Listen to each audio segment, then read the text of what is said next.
Want your boss to put some real action behind the rhetoric when they talk about making your workplace more inclusive? Find out how to hold their feet to the fire and demand diversity on the Diversity Dude podcast.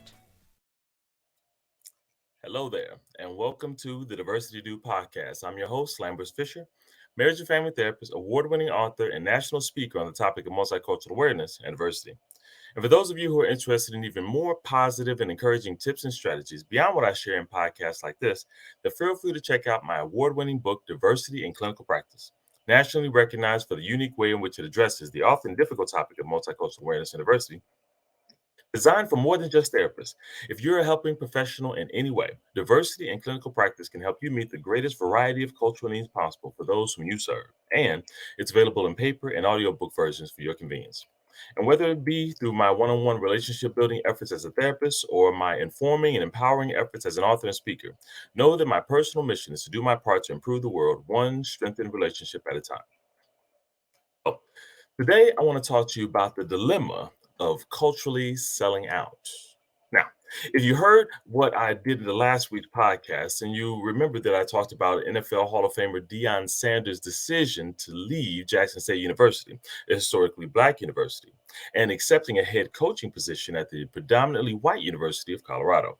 Many people had and continue to have strong feelings about his decision, along with its implications, and I offered some helpful recommendations for how various sides can hear and understand the other side in a way that can help produce less polarization and improve interactions. And maybe it can help you as well.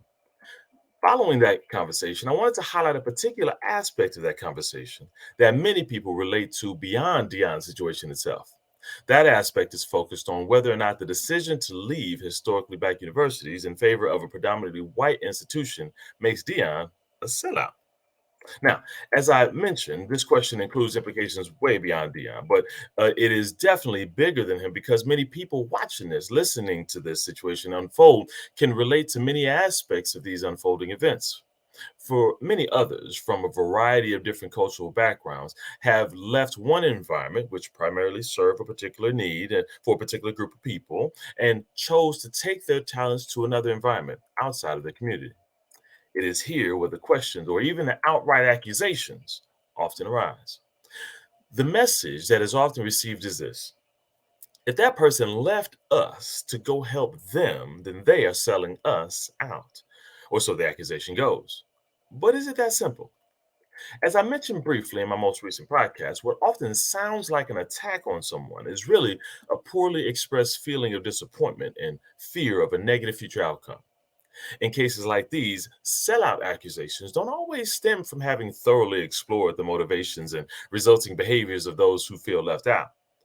Often, either no conversations were even had or the answers that were given weren't heard. Why?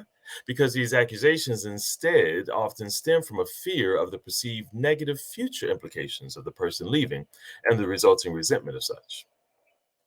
Often, the logic goes like this: if you leave the community, your efforts to benefit the community will go with you, leaving a void that there's no guarantee will be filled. Your leaving tells me that you must not care anymore about those now unmet needs, and you instead care more about yourself and the convenience of others who do not have those same unmet needs. And if you no longer care about us, then we no longer care about you. I'm not sure if you caught it, but while the fear of undesirable outcomes is legitimate, the assumption regarding the motivations of others is too large to ignore here, especially when they can be the difference between a maintained relationship of mutual support or a self-fulfilling prophecy of someone leaving and indeed ending their support. Here's what I mean. First, let me be clear that concerns like these are unfortunately reasonable because many people do indeed choose to leave one community in favor of another to care more about. Not only that, but upon leaving, some unfortunately begin to belittle the community they came from as if they're above them now, and now that they've successfully left. It's unfortunate and reasonably generates feelings of resentment, especially for those who've invested in that person's success only to have their efforts minimized and thrown back in their face. That being said, this is not always the case. There are also times when a person has been committed to meeting unmet needs in their community, but have realized that there are things that can be done to improve the community and uplift the community from within the community. And there are also additional opportunities that can come from outside the community, whether it be through funding or resources or infrastructure or simply exposure. Sometimes the only way to bring the attention needed to a community to help meet those unmet needs is to shout it from a bullhorn where people will hear it. To put it simply, while there is a time and a place for staying where you are and shouting, "We are here, our needs are legitimate," there is also a time and place for going out to where others are listening and shouting, "There are voices over there, their needs are legitimate." And here's where things get tricky. Sometimes many of the same people who call people who leave sellouts often complain that businesses, organizations, and other communities at large don't seem to understand or care about them. But how are they supposed to? Well, indeed a time when there's a sign of genuine lack of care and callous disregard. There are also times when there's a lack of knowledge and lack of exposure to unmet needs outside of their own. Can't count how many times I've seen a large company get blasted in the news for a culturally insensitive decision, and many exclaim, "Wow, as big as a company as you are, you're telling me you don't have at least one person that's an ethnic minority on your team who could have told you not to make that decision?" And often the reality is no, they don't. Now, while you can argue they should know better anyway, and have some merit to that, sometimes that answer is no because the way the system is set up, potentially diverse applicants weren't welcomed in. This needs to change, and many are beginning to make those changes for a variety of different reasons with varying success. Other times, however, the answer is no because the qualified potential job applicants and candidates who could have had the opportunity to insert themselves into companies and organizations that have the ability to impact communities near and far, they choose not to join those companies or organizations out of fear of being called a sellout and at the risk of them losing the support from the very community they have committed to serving previously and in the future.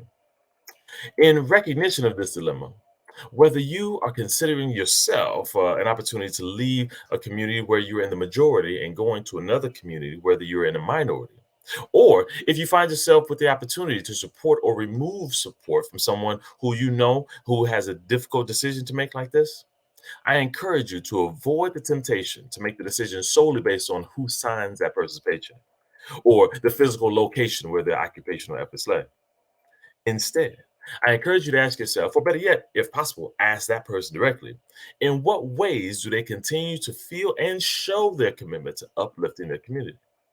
The potential answers can vary widely. Sometimes this commitment will be easily seen in someone's ability to use their position outside of the community to financially benefit or otherwise create programs or resources that directly impact and help meet unmet needs in their community. Other times, this may be less publicly evident, though nonetheless significant, through their behind closed doors efforts to plant seeds, influence decision making, bring exposure to, relay desires and fears within the community, or simply help prevent things that would make things worse for the community, but which may never be seen because the potential fires that they put out never reach the light of day. All that to say, let's not be so quick to label someone as a sellout before exploring what their motivations are and what opportunities they can make the most of to show it in action. And if you know someone who is considering or has already made a decision like this, then consider how difficult it might be for them to be in an environment where they're outnumbered and may not be truly understood or fully received, and what kind of support they wish they had, even from those who they're trying to represent and whose lives they're trying to improve from afar. And if you have the opportunity to do so, show your support for them as a person and the difficult journey they've chosen to embark upon. You may be the one to help them be empowered to continue their support and their ability to impact the lives of many in the community as a result. And similarly, if you find yourself in an opportunity with an opportunity to go outside of, to learn things that you can't learn from within the community, or to broaden your impact to those within as well as outside of your environment, I encourage you to do your best to internally explore where your loyalties lie, how you can show it in action, as well as how you can express it to those who may benefit significantly from hearing it from you directly, just as you may benefit from maintaining their support as well. I hope for you is that no matter where you fall in experiences like these, the next time you hear someone close to you or a stranger being called a sellout, that you will take a second to, at the very least, ask yourself what evidence there might be to convey where their true loyalties may lie. Just because they left a particular community environment doesn't mean that their community has left their heart. It may still remain a significant motivating factor to their current efforts, as well as their future success, as well as the impact they can have on the community and beyond. And with that, I'll say thanks again for listening to the Diversity Do podcast. If you have any pressing diversity related questions that you'd like me to address on an upcoming podcast, or if your organization is in need of a shame-free and empowering guest speaker or training on this often sensitive topic, then feel free to reach out to me directly at www.lambertsfisher.com. And if you know anyone else who can benefit from a positive or an encouraging perspective on this often difficult topic of diversity, feel free to send them a link to this podcast so they can be encouraged as well. And consider sharing with them my award-winning book, Diversity in Clinical Practice, available in paper and audiobook formats on Amazon.com. And I look forward to addressing as many topics as possible in future podcasts to help you improve as many relationships as possible at work, at home, and in your community. And as always, remember this: you don't need to know everything about everyone in order to have a positive impact on someone. Thank you all for tuning in, and have a great day. Tune in each week and find out how to demand and implement diversity at your job. To hear more, check out previous Diversity Dude shows on ShalettaMakesMeLaugh.com. You deserve more internet than what you get from just your cell phone. Get free high-speed internet at home, a $29.95 value, when you qualify for Internet Essentials Plus and the Affordable Connectivity Program. Enjoy more streaming, gaming, and video chatting on more devices for free, with unlimited data and a wireless gateway included at no extra cost. No fees, no taxes, and no annual contract. Connect to more of what you love for free with Xfinity and the Affordable Connectivity Program. Click, call, or visit a store to learn more. All right, did you know I was the mommy slam dunk champion? Really? Yes, really don't sound so surprised. Let's see it. Oh, you're ready. All right, here we go. Let's hear the crowd. So go to right, I go to left, fake a mom. Mama, go up, up. She did it. Again? You can't avoid gravity, but United Healthcare can help you avoid financial surprises by helping you compare costs and doctor quality ratings. United Healthcare. Uh-huh.